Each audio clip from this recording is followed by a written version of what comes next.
What's up, everybody? Welcome to the Mo Paid Media YouTube channel. My name is Maury, and in this video, I want to quickly go over the ultimate guide to negative keywords in Google Ads and why they are crucial and critical for paid search success. So without further ado, let's go ahead and get to it. If you're new to the channel, welcome. This channel is designed to talk all things about paid media, from negative keywords to broad keywords to exact keywords to Google ads, Facebook ads, media plans. I pretty much do my best to cover it all as far as for the beginner in paid media. So if you're somebody aspiring to be a paid media specialist or a paid media associate or strategist, this is a pretty good channel to start with. I try to make content that's really centered around that in order to help you out. Now, if you're somebody that's looking for talent or looking to hire somebody to help you in your business with running ads, I specialize in Google ads, Facebook ads, Meta, media plans, and then buyer media buying plans as well. So be sure to reach out to me. You can schedule a 30-minute call, or you can book one of my services on Upwork, things like that. I have that all in the description down below. But let's go ahead and get into it. So, I just want to start out by saying that negative keywords, when you have that in your campaigns, it really helps you save a lot of money, and it helps avoid getting irrelevant clicks. Okay, so one thing that separates the great advertisers from the average advertisers is the use of the negative keywords. So it's something that I've seen a lot of Google ad campaigns not using, and it's really the reason why I wanted to make this, because having negative keywords as a result can actually save you money in the long run. Okay, so what are negative keywords and why should you even care? Well, negative keywords let you exclude search queries that are irrelevant and unprofitable for your business. So your ads only reach people with true intent to buy what you offer. So for example, if you sell new shoes, right? You can use negative keywords to block traffic searchers for used shoes or unrelated brands. So that's just an example. So by implementing a well-structured negative keyword list, this helps ensure that your ads are only shown to qualified audiences. So you will actually avoid wasting budget. You can reduce your irrelevant impressions and improve your quality score, all by boosting your campaign's profitability. So this is why it's important. So now I want to talk about the types of negative keyword match types. So first and foremost, we have the three match types that you can use. We have the negative broad match, which excludes any search containing negative keywords regardless of the order. Okay. Then we also have the negative phrase match, which excludes searches containing the exact phrase. And then we also have negative exact match, which excludes only the precise queries you specify. Okay? So each type gives you a different level of control, allowing you to filter out traffic that won't convert without accidentally blocking valuable search queries. Hope that made sense. But essentially, you want to have a good variety of negative keyword match types to help strengthen your campaign's effectiveness.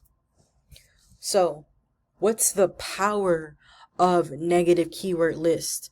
Well, managing negative keywords one at a time is time consuming. So let me reword that. Managing negative keywords one at a time is very time consuming, especially for agencies and businesses with multiple campaigns. So instead, you want to build the keyword research or the negative keyword list to quickly apply exclusions across multiple ad groups or campaigns. So this keeps your account organized and ensures no budget is wasted across the campaign keyword conflicts.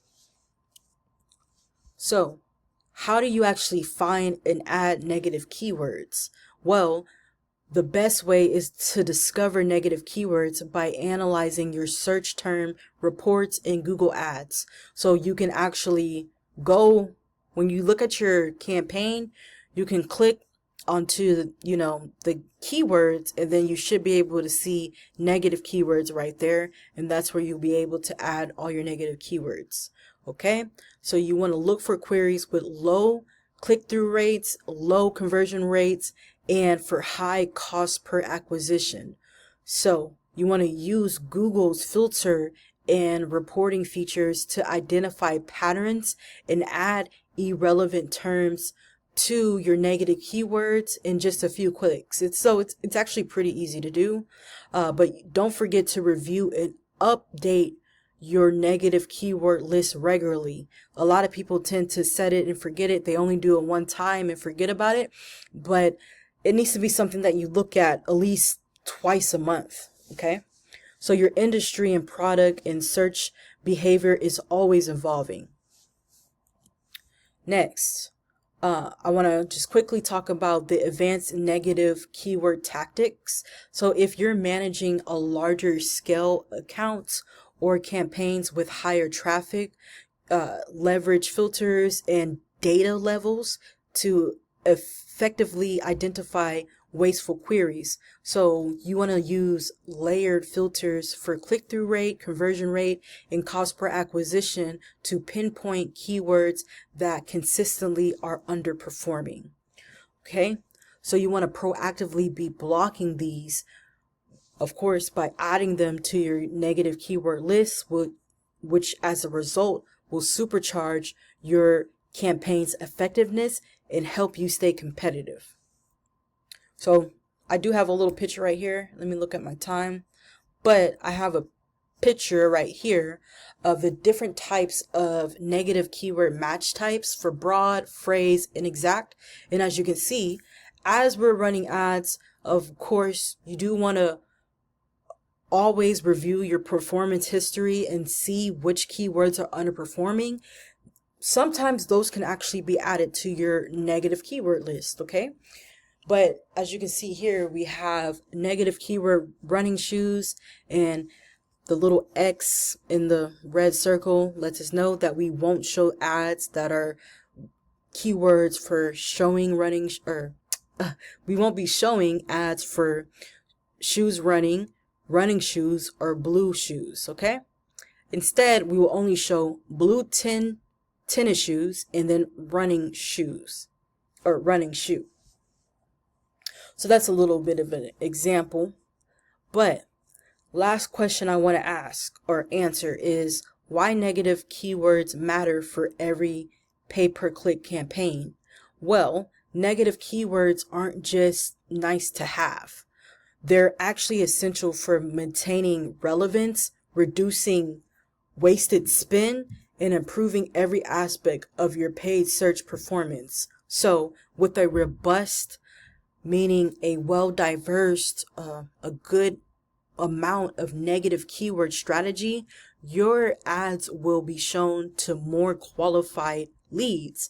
Your cost per result, or your click-through rate, will improve, and your cost per acquisition will go down. So honestly, sounds like a win-win. If you are looking for help, or if you need guidance on how to set up a really good negative keyword list, be sure to reach out to me. I specialize in Google ads, Facebook ads, media plans, and yeah, so you can schedule a discovery call with me. You can also look at my services on Upwork. And with that being said, if you like content like this, thank you so much for watching. Please like, comment, and subscribe. Be nice in the comments. Peace.